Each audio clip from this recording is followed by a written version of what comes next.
Hi guys, welcome back to another video. जैसा कि आप सभी लोगों को मैंने आपसे वादा किया था कि आप लोगों के लिए लेकर मैं आऊँगा भौतिक शास्त्र का पेपर। तो आप लोगों के लिए लेकर आ चुका हूँ मैं भौतिक शास्त्र का ये पेपर। आप लोग देख सकते हैं इस पेपर को मैं लेकर आया हूँ आप लोगों के लिए सिर्फ क्योंकि मैंने आपसे वादा किया था और आप सभी लोगों को पता है कि मैं आपका वादा पूरा करता हूँ। तो चलिए, इस पेपर को आप लोग इम्पोर्टेंट पेपर के रूप में भी पढ़ सकते हैं, प्रीवियस ईयर के रूप में भी पढ़ सकते हैं। बस आप लोगों को इस पेपर को पढ़ाई करना है, मतलब पढ़ना है इस पेपर को, क्योंकि ये पेपर थोड़ी बहुत हमारे हिसाब से जो हमें इस पेपर को हमारे जिधर से हमें ये पेपर प्राप्त हुआ है वहाँ से हमें लग रहा है कि ये पेपर रियल भी हो सकता है। और जी हाँ दोस्तों, और अभी तक आप लोग हमारे व्हाट्सअप ग्रुप में ज्वाइन नहीं हुए तो आप लोग क्या कर रहे हैं, व्हाट्सअप ग्रुप में ज्वाइन होइएगा, क्योंकि कुछ चीज़ें जो आप लोगों को पता है यूट्यूब पर शेयर नहीं कर सकते उन्हें हम लोग अपने व्हाट्सअप ग्रुप पर शेयर करते हैं। तो आप लोग जल्दी से जाकर व्हाट्सअप ग्रुप को ज्वाइन कर सकते हैं, जिसकी लिंक आप लोगों को डिस्क्रिप्शन बॉक्स में मिल जाएगी और तो उसे जाकर आप लोग ज्वाइन हो सकते हैं। क्योंकि कुछ ऐसी PDF फाइल्स होती हैं जिन्हें शेयर नहीं कर सकते हैं पब्लिकली, उन्हें सिर्फ व्हाट्सएप ग्रुप में हम लोग शेयर करते हैं। तो उसकी लिंक आप लोगों को डिस्क्रिप्शन में मिल जाएगी। और व्हाट्सएप ग्रुप भी थोड़ी से ही लोग ज्वाइन हो सकते हैं, लिमिटेड लोग, तो ज्वाइनिंग बंद हो जाएगी जल्दी ही। तो आप लोग जल्दी से जल्दी ज्वाइन हो सकते हैं, ठीक है। आप चलिए अपने पेपर को देख लेते हैं। सही विकल्प को चुनकर लिखना है, तो सही विकल्प को चुनकर लिखना है तो वो 7 नंबर को हमारे आएंगे। तो निम्नलिखित में से कौन सा व्युत्पन्न मात्रक है? कैंडेला, मीटर, वेग, न्यूटन, कौन सा व्युत्पन्न मात्रक है? तो इसमें वेग जो होगा वो होगा व्युत्पन्न मात्रक, क्योंकि ये दो मात्रकों से मिलकर बनता है, ठीक है। फिर एकांक सदिश का परिमाण होता है, तो एकांक सदिश का उसका नाम ही एकांक सदिश है। अगर सदिश होता तो उसका परिमाण अनंत होता, अगर शून्य सदिश होता तो उसका परिमाण शून्य होता, और एकांक सदिश है तो उसका सदिश 1 होता है, ठीक है। बेसिकली यह सवाल बहुत ईजी है। फिर अब किसी गतिशील पिंड के लिए शून्य हो सकता है, क्या वेग शून्य हो सकता है, क्या विस्थापन शून्य हो सकता है, क्या उसके लिए त्वरण शून्य हो सकते हैं, या उसके लिए उपरोक्त सभी शून्य हो सकते। तो किसी गतिशील पिंड के लिए विस्थापन या त्वरण, तो इसमें आप लोगों का आंसर होगा, आप लोगों का त्वरण जो होगा वो शून्य हो सकता है। चलिए, अब आता है फोर्थ वाला क्वेश्चन। ये वेरी इंपॉर्टेंट क्वेश्चन है, वेरी इंपॉर्टेंट क्वेश्चन है। ये तो आप लोगों को रियल पेपर में देखने को मिलेगा, और अगर ये रियल पेपर होगा तो आप लोगों के लिए ये पूरा पेपर ही इम्पोर्टेंट समझ लीजिए, ठीक है। तो अब ये फोर्थ क्वेश्चन है, तो रॉकेट नोदन आधारित है, किस पर आधारित है बच्चों? तो वो है संवेग संरक्षण पर आधारित, ठीक है।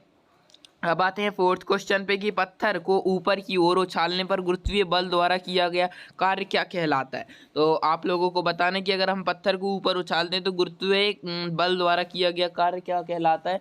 तो वो कहलाता है धनात्मक। धनात्मक होता है, अगर नीचे जा रहा होता तो वो ऋणात्मक होता। फिर है पृथ्वी के भूपृष्ठ पर भ्रंश रेखीय में संरचनित ऊर्जा होती है, तो वो क्या होती है? तो उसका आंसर होगा आप लोगों का गा यांत्रिक ऊर्जा कहलाती है। 7th वाला क्वेश्चन जो है क्रॉप हो चुका है इस PDF में, तो उसको हम लोग अपने व्हाट्सएप ग्रुप पर अपलोड कर देंगे, तो व्हाट्सएप ग्रुप को ज्वाइन कर लीजिएगा, ठीक है। और हाँ, आप लोग सब्सक्राइब नहीं करते हैं, क्योंकि सब्सक्राइब करना हमारे चैनल को बहुत ज़्यादा इम्पोर्टेंट है। इससे हमें भी मोटिवेशन मिलता है वीडियो बनाने का, और आप सभी लोगों को भी हमारा चैनल जल्दी से मिल जाता है और पहली नोटिफिकेशन आ जाती है वीडियो की, तो जिससे कि आप लोग पहले वीडियो देखकर रियल पेपर का फ़ायदा उठा सकते हो और ज़्यादा नंबर ला सकते हो अपनी क्लास में। हाँ, सिंपल है ना, ठीक है। फिर अपना क्वेश्चन नंबर 2 पर आते हैं। क्वेश्चन नंबर 2 हमसे क्या पूछ रहे हैं? रिक्त स्थान की पूर्ति कीजिए। ये भी हमारे 7 नंबर की पूछे जाएंगे, प्रत्येक जो होगा 1 नंबर का होगा। तो बल आघूर्ण का हमें विमीय सूत्र बताना है। बल आघूर्ण का विमीय सूत्र होता है ML2T-2। सिंपल, बल आघूर्ण का विमीय सूत्र ये होता है। फिर है बिलियर बॉल की गति। बिलियर्ड बॉल मतलब एक गेम होता है, मतलब एक कैरम टाइप आप लोग समझ सकते हैं, जो वो बड़ी सी टेबल नहीं होती जिसमें लकड़ी की एक बड़ी सी डंडी रहती है, उससे बॉल को मारा जाता है, तो उसकी गति क्या कहलाती है? उसकी गति होती है द्विविमीय गति होती है। फिर है 1 किलोवाट में कितने जूल होते हैं? तो 3.6 × 10⁶ जूल होते हैं 1 किलोवाट में। रॉकेट नोदन किस पे आधारित है? तो वो है संवेग संरक्षण पर आधारित। यहाँ पर आप लोगों को दिख सकता है, ये संवेक्षण रक्षण की स्पेलिंग नहीं आ रही होगी, ठीक है। तो शक्ति का मात्रक है, शक्ति का मात्रक तो सभी लोगों को पता होता है, शक्ति का मात्रक होता है वॉट। फिर है प्रकृति में बल सदैव क्या होता है, शून्य। प्रकृति में बल सदैव कैसे होता है, तो इसका आंसर आप लोगों को कमेंट बॉक्स में बताना है। इसका आंसर मैं जानना चाहता हूँ, क्योंकि ये इम्पोर्टेंट बहुत ज़्यादा है, और इसका आंसर नेक्स्ट वीडियो में भी हम लोग बता देंगे। और इसका आंसर आप लोग कमेंट बॉक्स में देने का ट्राई कीजिए। 7th वाले का है, क्षैतिज दिशा में गुरुत्वीय त्वरण का मान होता है 0। ओके, फिर आती हैं हमारी सही जोड़ियाँ। तो आप लोगों को पहले तो हम थर्ड वाले मतलब सही जोड़ियाँ बनाते हैं। तो बल बटे द्रव्यमान का आंसर आप लोगों को बताना है MLT-2। तो ये होती है द्रव्यमान की विमा। फिर होती है जड़त्व का माप होता है 1.6 × 10⁻⁴ जूल। फिर है कोणीय विस्थापन क्या कहलाता है, तो वो होता है रेडियन। फिर आप केंद्रीय होता है दूध से क्रीम निकालना। और व्यक्तिकरण इसका आंसर, और सा वाले का आंसर आप लोगों को कमेंट बॉक्स में बताना है। तो चलिए अब आते हैं एक शब्द या एक वाक्य में उत्तर। देखिए इसका सॉल्यूशन आप लोगों को नेक्स्ट वीडियो में मिलेगा, क्योंकि इसका सॉल्यूशन हम लोग ढूंढ नहीं पाए थे। तो जैसे दो विमाहीन भौतिक राशियों के नाम लिखिए।